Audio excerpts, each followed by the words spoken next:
And now, you're tuned in to RBLR, the home of Tampa Bay's RBLR Sports. Welcome into RBLR Rays here at RBLR Sports. My name is Eureka, and we have a wonderful week of Rays baseball to discuss, and our key acquisition, our main guy, my guy batting cleanup. This is Ben Whitelaw. What's up, Ben? Welcome to the show, buddy. Hey, that's a really good introduction. I like that. Got a lot to talk about this week, so it's gonna be pretty fun. Yeah, another good week for in the win column. It isn't the sea of green of all wins like we had last week, but hey, they're not all perfect. But the big news, we got to get right to it. The big stuff, we cannot dilly-dally. The Rays made some moves, unexpected. I mean, we were talking about, are they going to go get an arm? What are they going to do?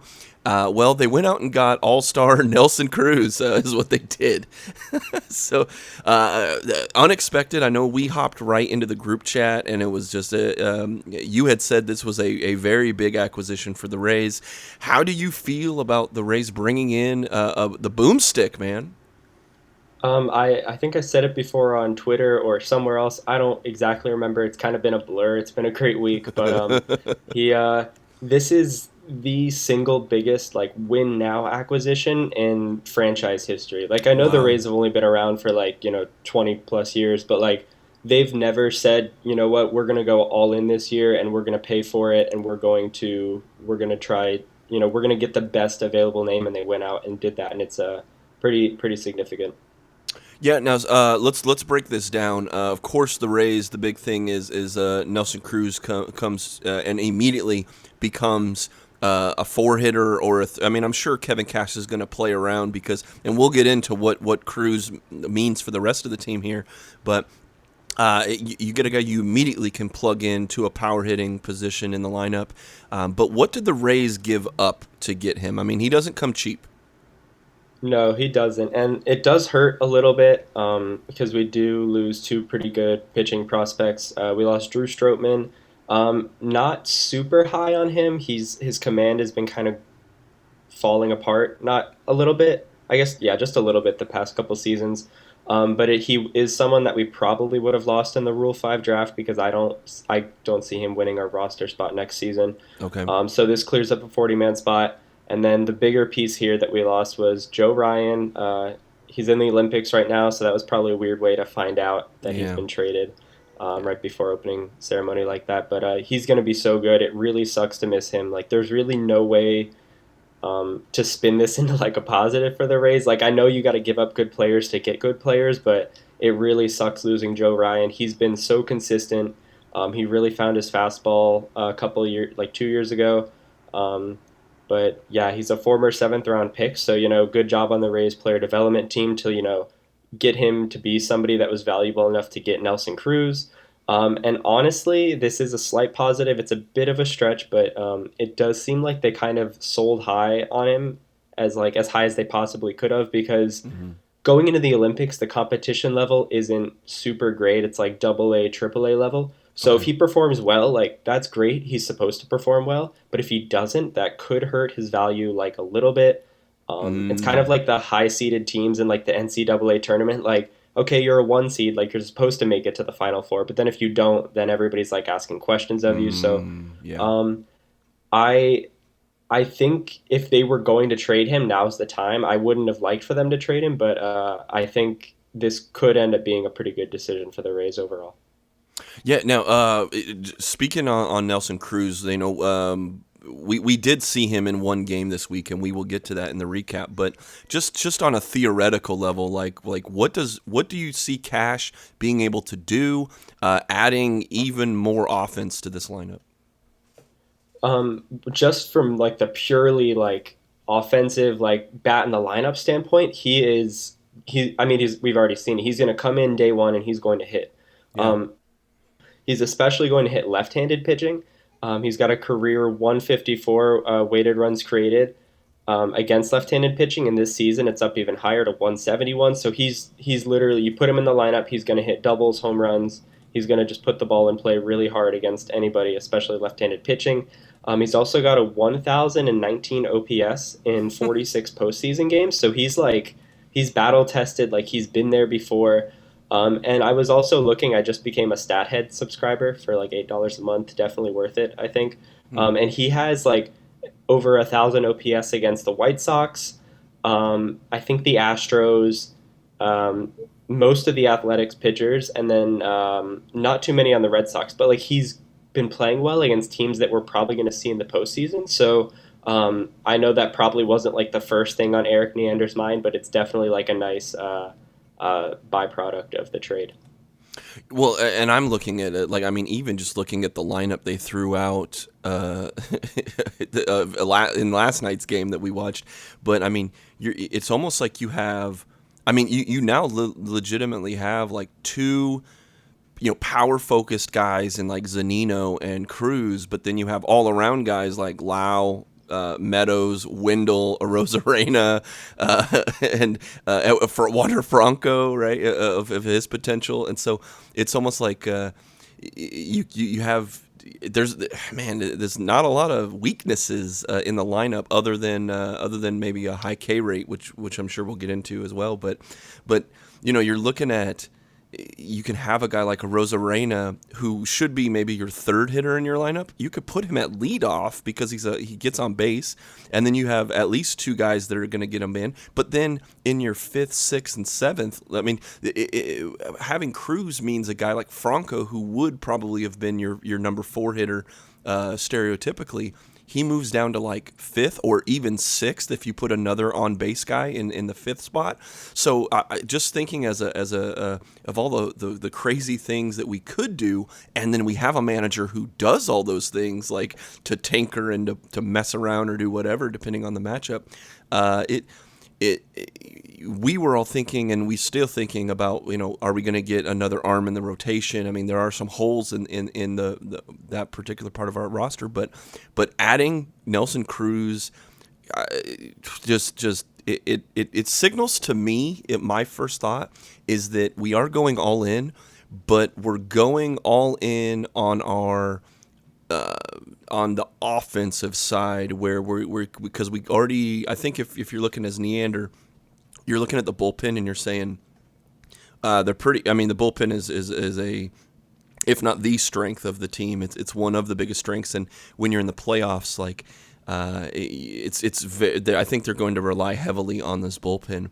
But if you already know that you might be in a position with starting pitching being down a couple runs before you get to that bullpen, if you have a lineup that can score 5 or 6 or 10 runs consistently, I think that's where they're going. Am I going crazy here, or that's kind of my knee-jerk reaction though?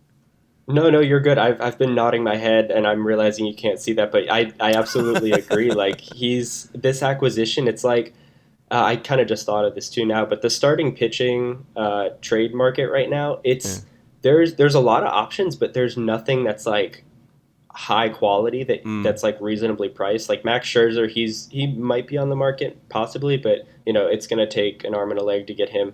But just because the starting pitching market isn't that great, I think the Rays kind of just like said, okay, we're gonna focus on our offense then, because that's something that can kind of negate the effects of not great pitching. Okay. So it was great for them to go out and get the best available bat, and now they could get like maybe like a mid-tier arm, and it won't cost them too much, I don't think. It kind of leads into the other move that the Rays made. That's the Rich Hill trade. So Rich Hill going to the Mets in return for the returning Tommy Hunter, who played here, and minor league catching prospect Matt Dyer. So I got to ask you, Rich Hill being gone, he ups and downs this year. I know I had question marks going into this year about, is he going to be one of these guys like Charlie Morton, that like you're going and getting this 40-year-old dude, hoping he's got a little bit of gas in the tank. We saw some good and some bad. So My questions: did the Rays trade him for money? I've seen some people saying that. Was it for a disappointing performance past the middle of June? Was it to open up a spot for another pitcher? Or was it for the return that we got? I mean, there's a lot of questions there, but what are you thinking about why the Rays traded away Dick Mountain? Yeah, first of all, like, I loved having him on the team. He's an awesome player. He's an awesome guy to have in the clubhouse. I'm sure he was a great mentor to a lot of the younger pitchers we have. Yeah. But this was, in my opinion, like the 110% the correct move. In terms of saving money, I think it saved the team like maybe $30,000, which is like, not much. So I don't know the exact number. I saw it on Twitter, but I think it's definitely a trade that cleared a roster spot, and because Rich Hill was trending in the wrong direction. Over his last 6 starts, he has a expected FIP, so how he was expected to pitch based on how he was throwing the ball, regardless of the defense behind him, of 5.83 over his last 6 starts. Like, that is like very, very high. That's like below replacement level quality. They got what they needed out of him. He definitely carried the team through May, and like I will be forever grateful for that. But he's in the bottom third of the league in expected ERA, expected slugging percentage, barrel percentage, whiff percentage, chase rate. Like he's not holding up well, and he's over 40. He's about 20 innings away from his career high since like 2015. So nobody really knows like how his arm is going to hold up. And I know the Mets are having their injury problems, so they're getting like a Band-Aid starting pitcher for now. Right. So the move does make sense for them. I don't think they got robbed here, but it was definitely the right move for the Rays to make this trade now, especially with Archer and McKay getting closer to the major league roster. Yeah, you look at Rays metrics tweeted out. Before June 12th, Hill had made 12 starts, going 3 ERA. Striking out 1 guy per inning, basically, and only walking maybe 3 guys per 9 innings. But then after June 12th, famously, June 12th is kind of when Major League Baseball put down the edict that the umpires are judge, jury, and executioner when it comes to foreign substances. Rich Hill goes 5.4 ERA. Almost 2 less strikeouts over 9, and goes almost 1.5 more walks in that same rate. So everything kind of balloons up after June 12th. Not saying that's exactly what happened, but it's something at least to notice. But talk to me about Tommy Hunter and Matt Dyer, who the Rays are bringing back in. I see why it made sense for Rich Hill to get going to New York. But what are the Rays getting in return? So with Tommy Hunter, we'll start there. He's on the 60-day IL with a back injury that's kind of been lingering, but also like not healing at the same time. I don't think he'll be back to pitch this season, and that's not the end of the world. He's a good pitcher, but he's definitely not what he used to be. So I think it's fine. Just this trade did help clear up a roster spot. Because with Hunter on the 60-day IL, he doesn't take up a roster spot. But then the guy that I really like that they got is Matt Dyer here. Like, he's not highly rated on any prospect list, but he's very interesting. He's 6'4", but he's only like 175 pounds. So I'd like to see him fill out that frame a bit more. He might get some power. Yeah. He has very, very good pitch recognition. He's a solid hitter. So it's going to be interesting to see how he continues to develop. He has no defensive home. He's played everywhere except for shortstop, center field, and pitcher. But I wouldn't put it past the Rays to maybe try something on the mound. I don't know. He's been clocked at throwing over 90 behind the plate as a catcher, so he might have some value on the mound. But either way, catcher, corner outfielder, third base all seem like pretty good spots for him. But just because of his versatility and what he brings in terms of potential, he fits really well in the Rays organization. It's Swiss Army knife, right? We talked about that with Absolutely. Bruhan. We talked about that with Walls. I mean, Franco even can play different infield positions. Brandon Lau. Maybe we'll get into that a little bit about what they're trying to do with him. It's been maybe up and down defensively for him in a couple spots, but the Rays definitely value and have valued for years the ability to you can play multiple positions and now we've seen more switch hitting even being kind of valued over one or the other, so as opposed to platooning, right? So let's hope. Do you think Matt Dyer comes up in September, or is this a guy we won't see for about a year? I don't think we'll see him this season. I mean, anything is possible. I think he's going to Double A right now. I think the main need going forward is going to be arms. So unless something like drastic happens with injuries, I think we're mostly going to see some Triple A, maybe even Double A pitcher come up later in September. Yeah, that's a great segue into kind of how we're looking injury updates. We did see Patino come back this week. That was awesome, especially because that's an area of need that we need. And giving up Rich Hill, we need someone to come in and fill that. But give us an update on maybe a couple other pitchers that we might see soon.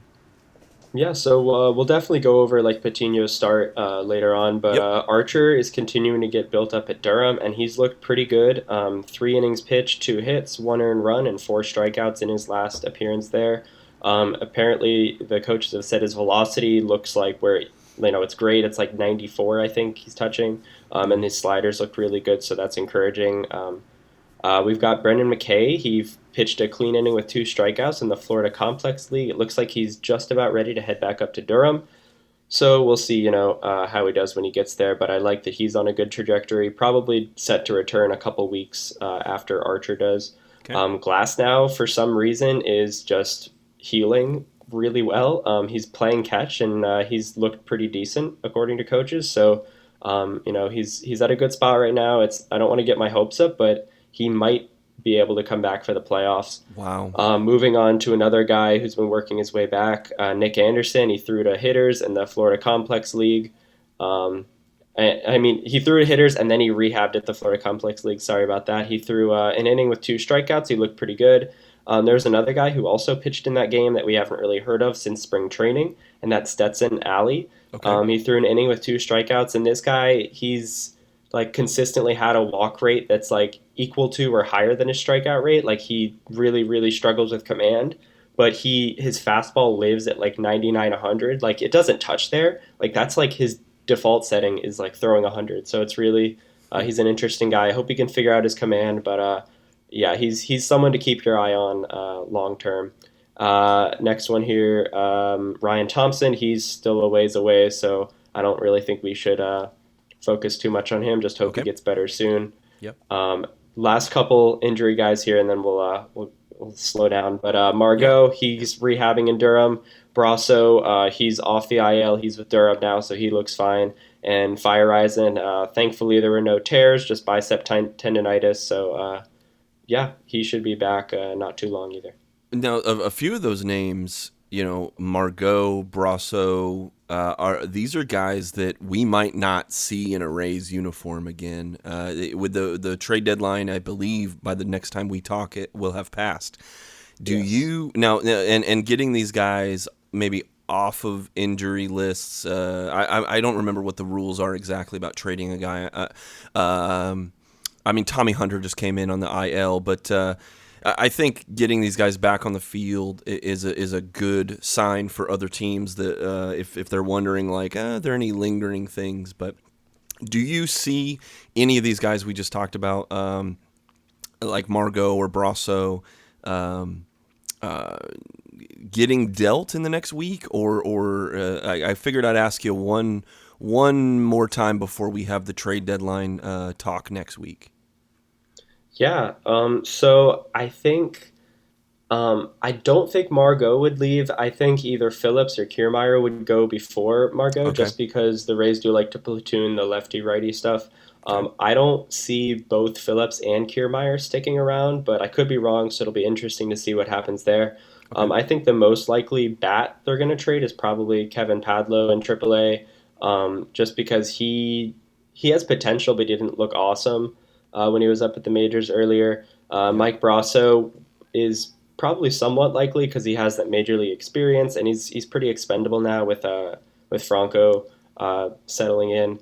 Wendell could be someone they trade if they want to trade high on someone, but the longer the season goes on, the more I think it's less likely, just because he's becoming like a little too valuable. So he's great, but now he's like too good to the point where we can't like trade him away because then it'd be hurting the team. So I'm happy with keeping him.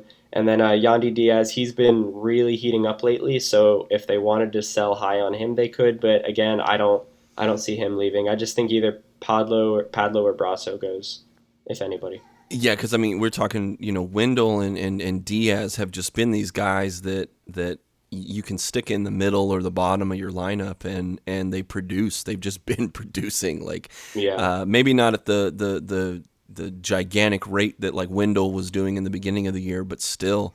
To know that he even has that ability to do that and he could uncork some things at any time. But also these are the guys, we're talking about Wendell and Diaz specifically. These are the guys that don't necessarily have to hit the homer to get it across, where some of the bats, it's either strikeout or home run. Looking at you, Mike Zunino, and and as we're waiting on Franco and some of these other guys to get caught up, because this team is very young. I mean, it still is very, very young.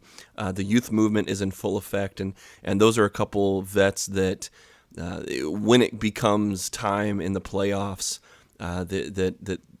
we're some of that experience is valuable to have when you're in high pressure situations against better pitching in the playoffs. So, is there anything else you want to get into before we get into kind of the weekly recap? Yeah, you mentioned strikeouts, and I had that little conspiracy theory last week that the Rays don't really mind striking out. Okay. And I was kind of right, kind of wrong. I did some research, but I'm definitely going to look into it more. But from 1950 to 2002, according to a 2004 Baseball Prospectus article, there's been a slight positive correlation between runs scored per game and K percentage. Okay. So it's like strikeout percentage has gone up, runs per game has also gone up. So this is most likely due to like guys just swinging harder, looking to drive the ball versus like looking to put it in play. Yeah. So it has like a net positive effect of like offense on a team when they're trying to drive the ball, and maybe they'll strike out sometimes versus like just putting the ball in play and avoiding the strikeout. Right. There was also another thing I found on Fangraphs, and this is a little dated. It's from 2006, so we got to take it with a grain of salt. But it had like a list of all the expected run values of different like events in baseball. So like how much is a home run worth, how much is like a hit by pitch worth, and so on. So it has like all the positive and negative things. So a strikeout looking is essentially worth negative 0.28 of a run. Yeah. But a swinging strikeout is worth like negative 0.3 runs. And if you're looking at this list, you're like, okay, that doesn't sound great, but there are actually 19 worse things that you could do than strikeout looking, which includes like grounding into a fielder's choice or double play. Like those are like statistically worse outcomes. So I think the Rays are okay with striking out if it means avoiding the double plays. Like if you look at the Yankees this season, they've grounded into a ton of double plays, but their strikeouts have gone down considerably from last year, so that might be like a slight correlation there. So I think the Rays, I think they'll strike out less now that Cruz is here because he puts the ball in play with authority, but I think most guys like Zunino, Lau, Meadows, I think they're still going to continue to strike out, but it's not as bad as we think, and I'm going to look for some more recent data, though, just to see what else is going on. Yeah, I mean, well, and in the last, that was 14 years ago. In the last 14 years, right. If you're an agent or a player, or you're thinking, how do I get paid? Well, how do you get paid is, get your on base plus slugging up to 1, right? Yeah. So how do you do that? Well, you hit extra bases. You're not looking for a single, you're looking for a double or a home run, and so that's when it's how you you adjust your batting stance, you do all these things so that you're not just trying to leg out a chopper. You're trying to hit a laser to the gap, right? Or clear the fence. I mean, that's the easy way to do. That's the simplest way. So you're thinking as you're going, instead of grounding into a fielder's choice or whatever. You're right on the track that I'm going, where it's like I'd rather swing for the fences and strike out rather than get called looking. And as defenses, like catching frame, the catcher frame rate and things like that have gotten to be a big part of defensive play. I think it's That's true. Well, it's more and more likely, and you saw that with the K rate going up, and so it's like, if you're going to strike out even more and you're going to get called striking out even more, you might as well go down swinging with a chance of hitting something to the corner, or if you put the ball in play, who knows what happens? A fielder could mess up, the guy could drop the ball in right field. You could not track it down as he's trying to run for it. Little bloopers. I mean, there's a ton of different outcomes once you get a barrel to a bat. If you're just watching a ball, though, it's more likely that a corner is going to get painted, or the umpire is going to call it a strike. So I'm with you on that. I definitely think, just away from the numbers, but at a theoretical, just like outcome level, I completely agree with you on that. So. But that was fun, man. I like you digging into the old school baseball prospectus archive. Yeah, I've tried to find something. Yeah, it's dated, but I found a little bit, so I'm going to keep looking though. Well, we'll see, because the baseball's a little different in both. I mean, I kind of expect it to be a little crazier even between 06 and now. You've seen even better pitching performances. You've seen, I would assume, even higher K rates, and I would wonder to see how that correlates with slugging percentage or runs per game, things like that. So. Well, let's get into the week that was. We spent a lot of good time on the big moves and what this means for the future, but let's take a look at what happened. Since we last talked, the Braves and the Orioles and the Cleveland baseball team were the three teams that we played this week. The first game was unfortunately not the Rays' day. You had brought up a good point about this week, kind of seeing a good taste of like what we're going to look like against left-handed pitching. Well, they got their first taste of Max Fried, and what did you see out of this game? Yeah, I honestly, I have it in my notes. Like, I really don't have much to say. Like, they just struggled against left-handed pitching. So now that they have Cruz, I think it should get corrected at least a little bit, if not like a lot. But they got pretty unlucky when Max Fried was at the plate. I think he went like 3 for 3 with a couple RBIs. Like, not much you can do there. It was just his day. The Rays still didn't deserve to win that game. Like, they didn't play well, but they just got beat. What about you? Yeah, I mean, lots of grounders from both teams. Yeah. It was a good pitching duel up until the fourth inning, and then it just Freeman and Albies and a sac fly, and then oh my god, and then Max Fried even helps his own cause, hitting into the. You talk about bat on ball.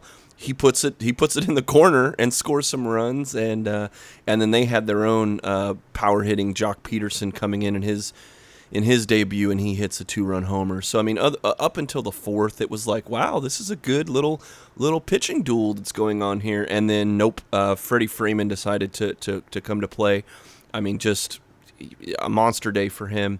But then again, Max Fried 3 for 3 at the plate with 2 RBIs, including a double, and he was 2 for 2 with runners in scoring position, as I like to look at that stat. But like then on the mound, he goes 7, only gives up 4 hits, 1 walk, 7 Ks. But on the other end, Fleming. 8 hits given, a lot of hits, man, a lot of grounders, I know that's Fleming's game, right, is to try to get people to chase and hit grounders, but it just didn't work this game. Everything was kind of getting in the right spot for the Braves. But the bullpen was solid. I mean, Francisco Mejia made a crazy appearance at the end of the game with the Braves up 9-0. He goes. He gets one hit on 7 pitches in 1 inning, and he's in the books as a pitcher. A future two-way player, Francisco Mejia. Huh? I mean, he's a switch hitter. He played like 1/3 of an inning at first base against Seattle. He does everything, I guess. Let's go. Swiss Army knife, man. All right. Well, the next game was a lot better. This was a little more back and forth as the Rays were able to pull out a 7-5 win against another left-handed pitcher, Drew Smiley. How did the Rays fare better this game than last game? They were much better, and I kind of expected that because like 2 days in a row of facing a lefty, like that's just going to be good for like the consistency of the right-handed bats. Like, you know, rolling out a similar lineup 2 days in a row. They were hitting the ball hard all day, and they did the very like Rays thing that they do where they hang in there until they can get the pitcher out of the game, and then they attack the bullpen. So yes. It was a good team win there. I like that one. Yeah, it wasn't until we got to the pen that we did damage. I mean, Smiley going 5 2/3, only 4 hits given up, only walks a couple guys, strikes out 6. But even the stuff we got in the 5th inning was a little check swing bunt thing by by Brandon Lau. Then Zunino hits a single. They had a wacky defensive play with a pass ball, and Austin Meadows, who had a big week this week, gets a sac fly. So it wasn't the long ball that got him back into this game, but it was kind of up until the 5th inning they weren't able to really figure out Smiley. But then they had a good little inning, and then the rest of the game was beautiful, and we were able to get it out. Man, Franco hit a homer. KK even had a good double, but I mean everyone was pitching in here. Yandi had a 2-run homer, and you know I thought overall that we gave up a lot of hits and we got into a lot of jams, but the defense got us out of it, man. And it doesn't hurt that you scored 7 runs on the other side. So this is kind of where I see the future of the Rays. You're gonna see maybe a lot of these 1-run, 2-run games that are more video game scores rather than 1-0 shutouts. But on the strength of a hell of a bullpen, man. I mean, here's kind of the last game we saw from Rich Hill. He goes 4 innings, gives up 6 hits, strikes out a couple 4 guys, but gives up 3 runs. But then, you know, between Springs, McHugh, and Fairbanks, they go 3 2/3, no earned runs, no walks, give up 4 hits and strike 4 guys out. So that's kind of where I see the future of this team, where it's like, we're going to get a couple home runs. We're going to get a couple doubles. Hopefully we score 4 or 5 runs off of that, and then just survive the first 5 innings with a starter, and then bring in the rest of the pen for the other 4 innings and get it out of there, you know, with a 5-4 victory. Yeah. Well, I like. Oh, sorry. Go ahead. No, go ahead. Sorry, I'm still like not 100% good at this stuff with like cutting people off, but I just wanted to mention just before we move on. No, do it. They when the Rays and another team are like, you know, tied and both teams are going into their bullpens, the Rays are going to win those games 9 times out of 10. Like their bullpen is so good. You know, you might have a night where, you know, a guy or maybe 2 guys are like a little off, but when we're going head to head against a team and we're both in our bullpens, I feel very confident in the Rays winning those games. So it was good to see them do that, and they did it a couple more times this week too. Yeah, well, speaking of the importance of starting pitching, though, the next game is a 6-1 loss versus the Orioles.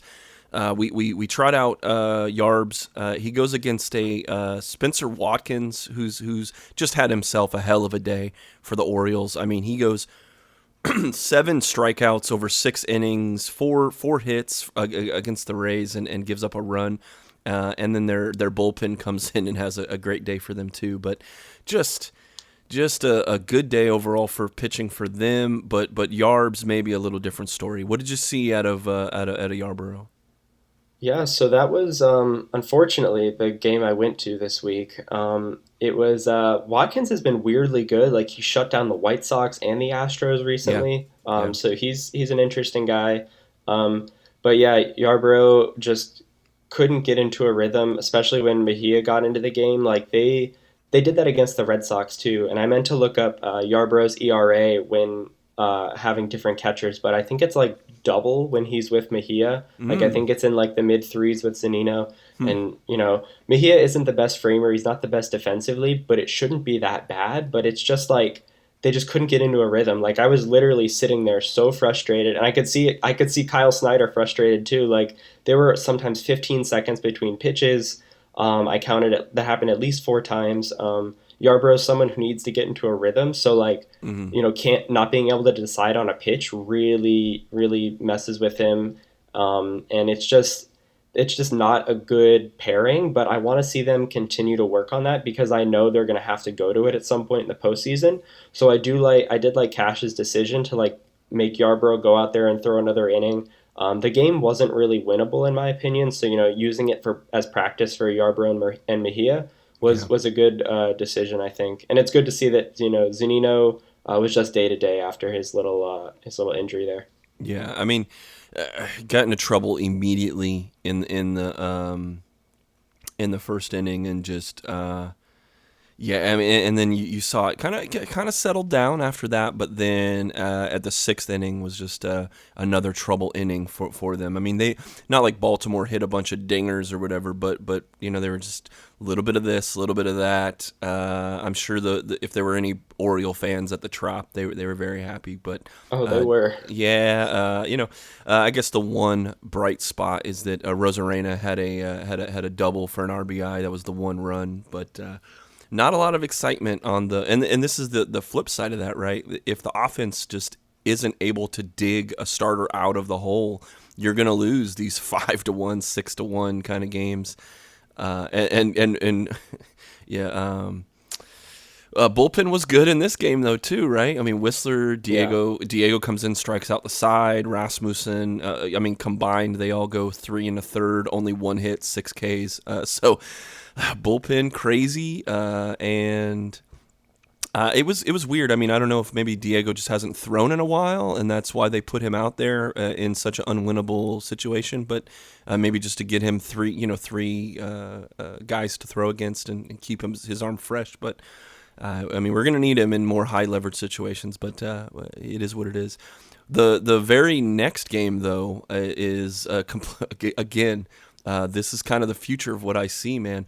This is a 9-3 win against the Orioles, but very, very, very, very historic on the YouTube MLB Game of the Week. An all-female broadcasting crew. That was pretty awesome. They mic'd up the players, and even the players they knew what was going on, and they were talking about it as like, hey, women need something like this to show off that they deserve more of an upfront role in the game. So.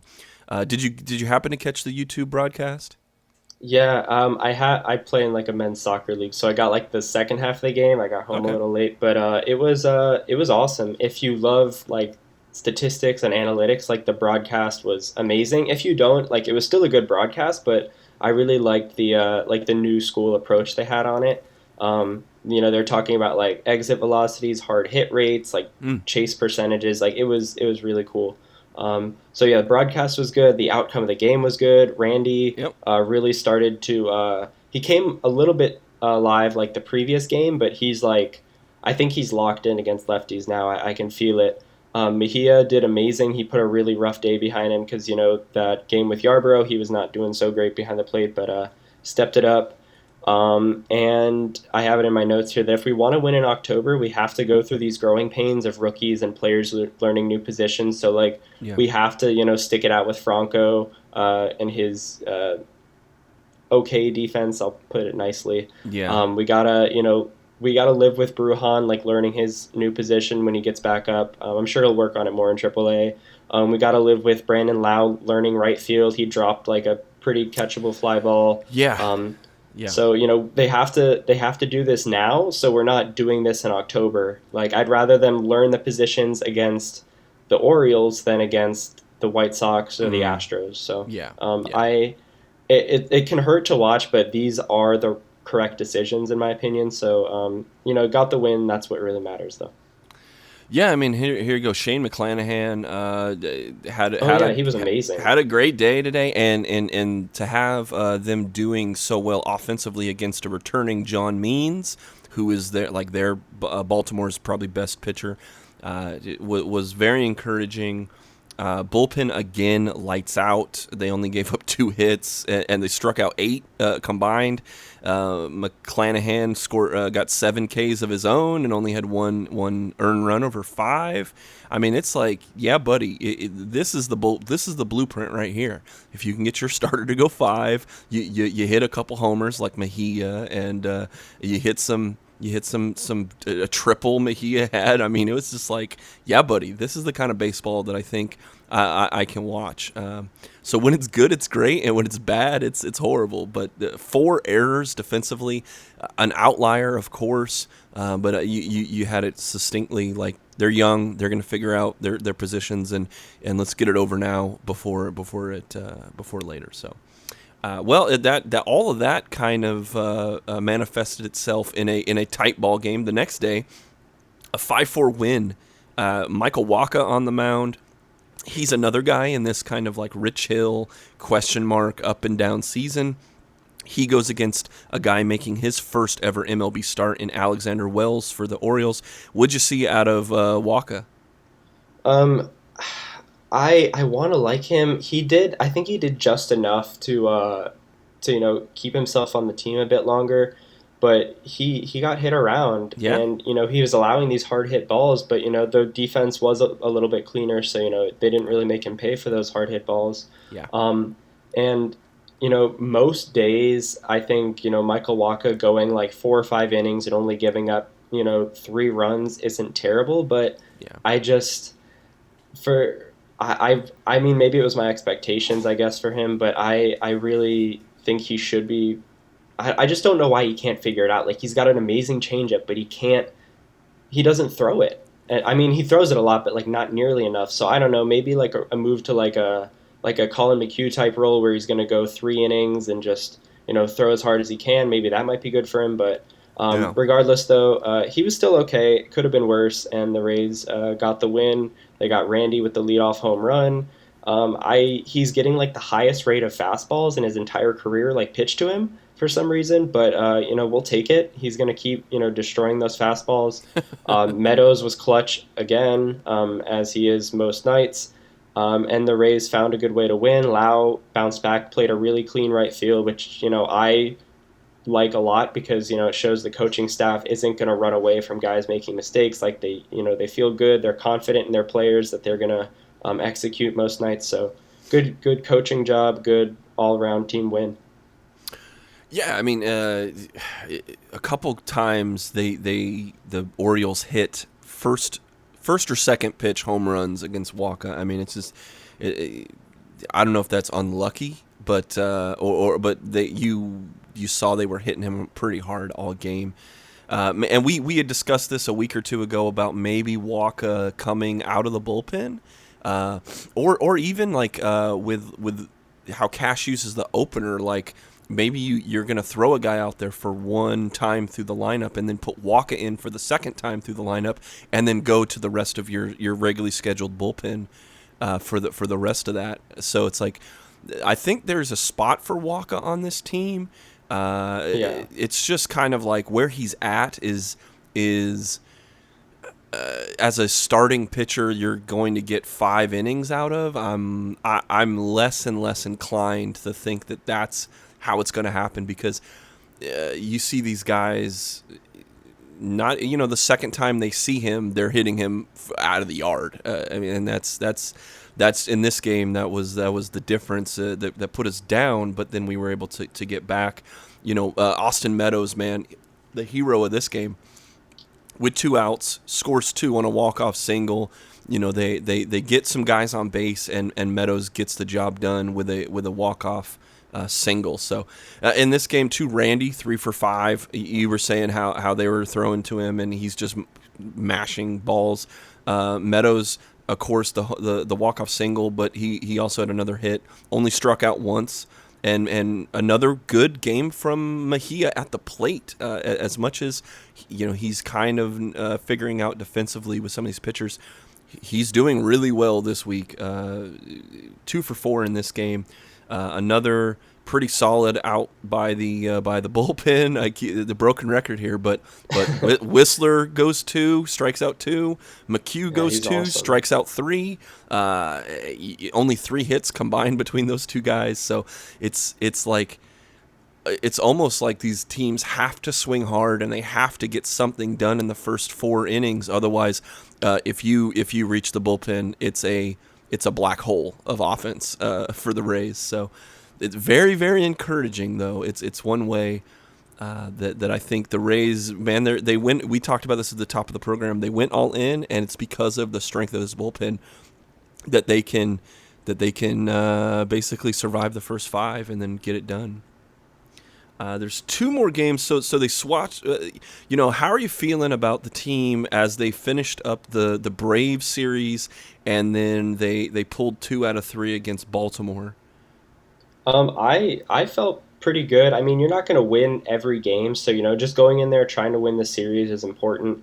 I kind of have it's like, I guess it's a rule of thumb. I don't really know what to call it, but basically, like, every team, doesn't matter who you are, who you think you are, what players you got on your team, you're going to, in a 162 game season, you're going to win 50 games and you're going to lose 50 games. Like, right. It doesn't matter if you're the Orioles, you're the Red Sox, Yankees, the Cleveland Guardians, doesn't matter. You're winning 50 and losing 50. So, I think that's an important thing to have in mind, because it feels like the Rays really should be winning more games than they do, but baseball's weird, things happen. So, we'll take the 2 series wins. And a little note on Randy here in that series against the Orioles. He had 13 at-bats, and 7 of those at-bats resulted in a ball being hit at least 100 miles an hour. Jeez. So he feels locked in, especially against left-handed pitching. I know he cooled off a little bit heading into Cleveland, but I feel really confident with him hitting against lefties the rest of this season. All right, so the final series that they had was against the newly renamed, I guess not yet, but the Cleveland baseball team decided to give themselves a name, and the Cleveland baseball team will now be called the Cleveland Guardians. So I think you had already said it. I think I'm just going to keep calling them the Guardians from here on out. So the first of the 2 games that we saw against the Guardians was a 5-4 win, another one of these 1-run battles that we ended up coming out.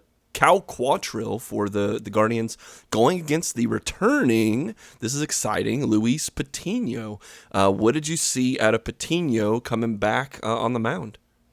Man, I love Patino. The pitcher for Cleveland, though, he throws a lot of different pitches. I think he throws like 6 different pitches. I was looking at like the Gamecast thing on Baseball Savant, so he was interesting. But anyways, yeah, Patino is... His nickname is like El Electrico or something, and he's earned it. Like, that fastball it's hard, it's fast, and it's got like some nice run to it. I like it a lot. I just wish he would kind of trust it more.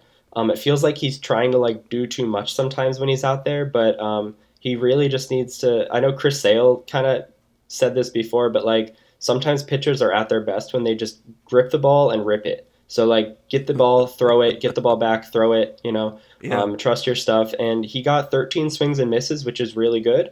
And he had an expected batting average against of 233. So, both are really good. I know the final stat line wasn't the cleanest, but he pitched better than his results. So, it was good to see him back up. I'm excited about him. He's going to be a big part of this team going forward. Yeah, I mean, and this was another resilient. I mean, the Rays now have just... I think this game was the 30th comeback win that they had this year. You're down 4-2 in the 9th, but rally with a solo home run by Yandi Diaz, and then Lau goes off the wall to tie the game. Then our guy Austin Meadows, again, he's the hero this week, hits another game-winning hit, scoring. But Rosarena getting on base and getting, you're sitting there in the extra frame. Well, this is all you got to do, man. Get a hit, score a guy, and figure it out, man. So as the road team, and I think you had alluded to this earlier, man. The road team's winning way more than they should in extra innings, and I think we benefited from this. But if you're looking at the box score, I mean, Diaz goes 4 for 5 in this game. But every little way that they're scoring, I mean, they scored on sac flies, they scored off just singles, they hit a couple dingers. But Patino had an okay day at the office. I think a couple differences here and there, and you don't have those 4 earned runs. But the bullpen, again, phenomenal. Mazza, Fairbanks, Castillo, no hits, 6 strikeouts, over 4 2/3. Man, just a little bit of everything. This was like a good smorgasbord of baseball here. You had drama, you had comebacks, you had all the things that might give you a heart attack for 9 innings, but it figured it out in the 10th. so keep the Alka-Seltzer near for your heartburn, and they're not all easy. The very next game was a little more of the just celebration type. That's a 10-5 win against Cleveland. A little back and forth up until the Rays explode at the end of the game, but Fleming's on the mound again. In the we talked about it at the very top of the show. This was the debut of the boomstick of Nelson Cruz. So we gave up one 41-year-old guy in Hill. We brought in a 41-year-old in Nelson Cruz that can still swing the bat. So how did you feel about Nelson Cruz in this lineup? And we at least got to see one game after the trade before we recorded here. So how'd you feel about Nelson Cruz? He's a professional hitter. Like, he is just as good as advertised. He's going to go up there, hit the ball hard, put together good at bats. He seems like a guy who would strike out a lot more than he does, considering how hard he hits the ball and like the quality of his contact. But he's he's like around 18%, which is amazing. Like, Yandi Diaz is at like 15.6% or something like that. So he's got really good control of his strike zone, and he's amazing to have in the lineup because he's going to make everybody else better. Like you mentioned it earlier, like Wander and Rosarena getting dropped in the lineup. They're both rookies, so having them high in the lineup, that's some pressure. So it's good to see them get dropped, and then they really showed out yesterday too. So he's going to make everybody else in the lineup better. Lau is going to continue to get more pitches to hit because you don't want to pitch around Lau to get to Cruz. Like, that's not something any pitcher should want to do. And, Lau's been locked in for like 2 months now. He looks so comfortable every at bat. He swings, freely and makes hard contact.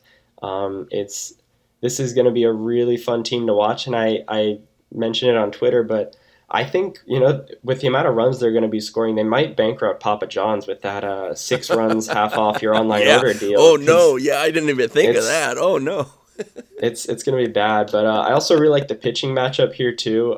It's a bit of two like fringe guys in Fleming and Plesac, but Fleming gets a ton of chase. He's surprisingly in the 98th percentile, and Zach Plesac was in the 96th percentile for walk rate. So it was like two pretty interesting guys there, but it was a good game. I liked Fleming. He was better than his line suggested, and Snyder did a good job of like correcting him when he was making mistakes. Okay. So I hope he does a little bit better going forward. But it was a nice game. What did you like out of it? Well, I liked that Cleveland decided to just have a Keystone Cop moment with Randy Rosarena being able to score 3 runs off a Little League home run. Bad fielding, bad throwing. If someone already hasn't cut that thing up to the the little Benny Hill music or whatever, throw it on there, man. But Nelson Cruz hitting his first homer, that's phenomenal. Fleming getting out of the jam a couple times in the beginning of the game was encouraging to see. And even though Cleveland had, Jose Ramirez was going off for them, but it wasn't enough to do a lot of damage when you score 10 runs. The Rays just explode in the end, but it was tied up until that up in the 8th and 9th inning. I'm watching this kind of from afar. I didn't get to watch the live, but up until the 7th inning. But I was saying that I'm looking at it and they're like, we're in the lead, and then all of a sudden, oh no, we lost a 4-run lead. oh no, what's happening? And then I tune in and finally get to see G-Man Choi just put a nail in the coffin with a 3-run home run.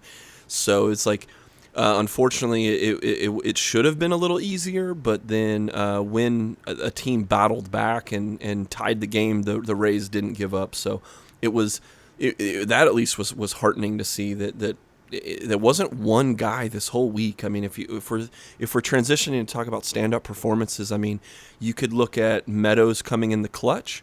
You can look at any one of the bullpen, or I kind of like to group the bullpen together as a single organism, but I mean, just the bullpen was amazing this week, and it wouldn't matter if it was Massa, Fairbanks, Diego, or Whistler, who's been phenomenal in the last recent memory here.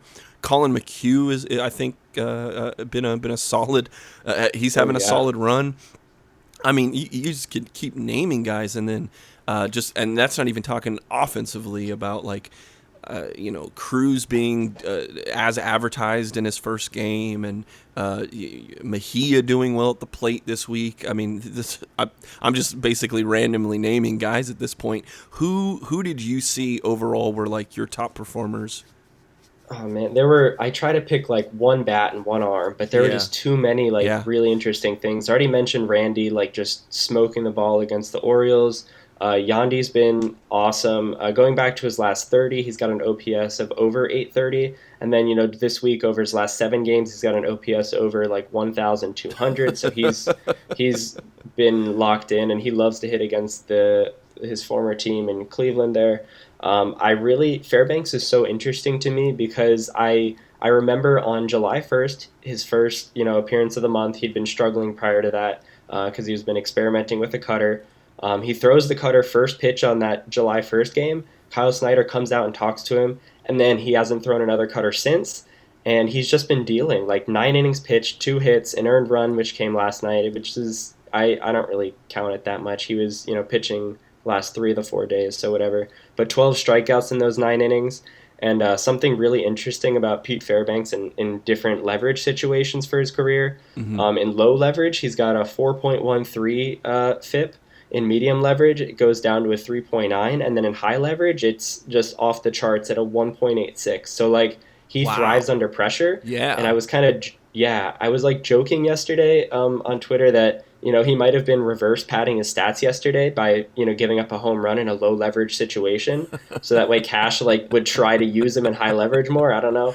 But he's been lights out, and that home run was kind of a fluke. I think the expected batting average is like 240 on it, which is pretty low for a home run. So not really concerned about him. Francisco Mejia was amazing all week. His bat, really came to life, filling in for Zunino there, which is nice to see that, he can do that when he gets consistent playing time. He's going to keep improving with his defense. He's still 5th worst in the league in framing percentage, but I've been keeping track of him since early June, and it's gone up about 2%. He's also in the 50th percentile for sprint speed, which is really good for a catcher. I like everybody, and Eric Neander is also a standout performer this week. Oh, there we go. Yeah. Went out and got he went out and made the best acquisition, the best win now acquisition in franchise history. So he deserves a shout out for that. Who did you like? No, I dug it, man. I was randomly naming guys, and it's just like I didn't really think about shouting out Eric Neander, man. That's got to be. He did it though. I mean, I gotta give him credit. 100%. I'm like, all right, man, go. It's weird. I mean, this is just a blessed or a weird time in a good way for this whole Tampa Bay area, and now the Rays. We've been thinking, okay, they got a shot. They've been at the top. We've been a leader in this division. Now we're only a half game back right now after this win, and it's like they're going for it, man. It isn't. They're not bringing in Max Scherzer yet, but who knows? We still have a week to go away. But right. Outside of that, they've done pretty much what they could do, and. If you want to give Neander credit for a little bit of the farm system, they're developing guys that are just around the corner from coming up. I mean, we had mentioned the Olympics. I mean, Shane Baz is over there pitching for USA too. Mm-hmm. He might show up sometime in the next month. So Man, a lot to look forward to. This is an exciting time as a Rays fan. It's like they think they have a chance, man. I mean, it isn't just a maybe, coulda, woulda. Like, they went out and got a bat that I didn't have Nelson Cruz on my radar at all as a potential addition to this team. But then again, that's why he's in the position and I'm doing a podcast. So, but when we're looking to the future, man, what do you see coming up this big week this week? We could, it's all divisional guys this week. It's Yankees and Red Sox. It's going to be I guess they have a little bit to do with the Guardians, but after the Guardians, it's all divisional matchups. So we could see a jump in the standings here. What are you looking forward to this week? Yeah, the game today should be not that exciting.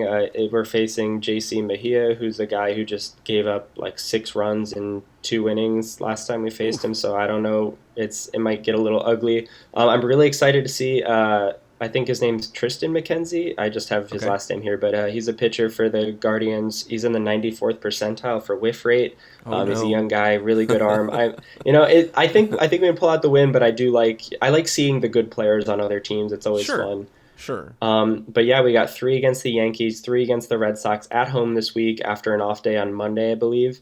And I really think Wander is going to put on a show this series. Like, he's been trending in the right direction. He had a 3-hit game last night. His OPS over his last 7 is 781. His batting average on balls in play was like unsustainably low, and it's finally creeping back towards 300. His K percentage, his strikeout rate, was at like 43% a while ago, but that's been creeping back down. His walk and strikeout rate are both around like 10 to 15%. He's got less pressure in the lineup. He's got Cruz mentoring him. I think it's like the perfect storm for Wander Franco to break out this week.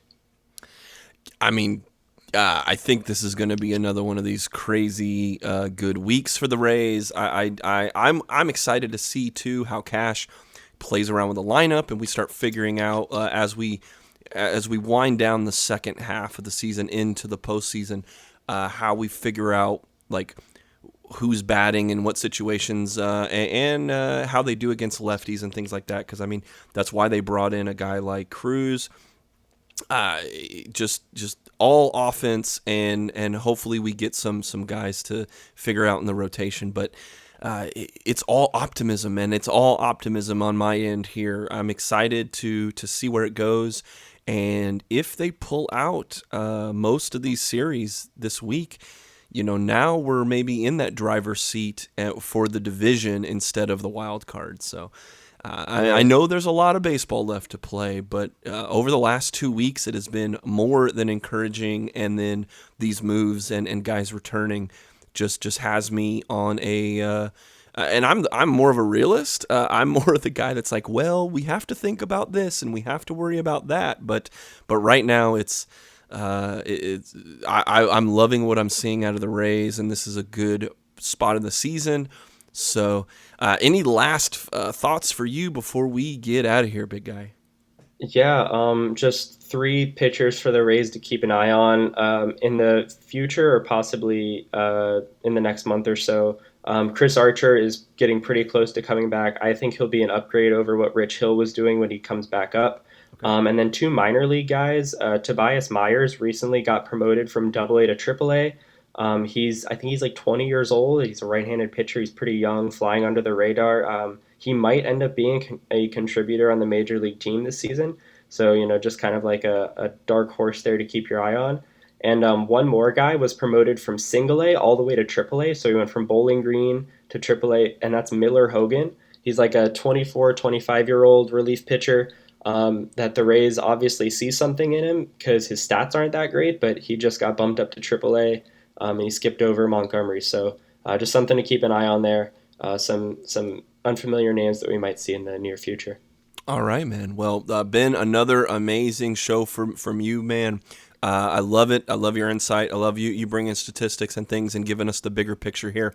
For you, the listener here, the one thing we can ask for you is to follow us on Instagram, Twitter, Facebook. We are at RBLR Sports. And while you're listening, man, wherever you're hearing this, hit that little follow button, hit that little subscribe button, whatever your platform, whether you're on Google Pod or Apple Pod or Spotify or wherever you're hearing us. Just that little click means that you can get not only the Rays coverage, but the Bucks and the Stanley Cup back-to-back champion Lightning and the Rowdies and everything we do here. We put out multiple podcasts every week here at RBLR Sports, and can't wait to give you more and more and more of what you love about your favorite teams. So, man, Ben is the man. My name is Eureka. We are very happy to have you here. It's a phenomenal week for the Rays. 2 great weeks in a row. We with another one coming up here in the future. So we'll see what happens with the trade deadline and the divisional matchups and a lot going on in baseball as we get ready for the postseason. So for all of us here at RBLR Sports, we say thank you, and above all, go Rays.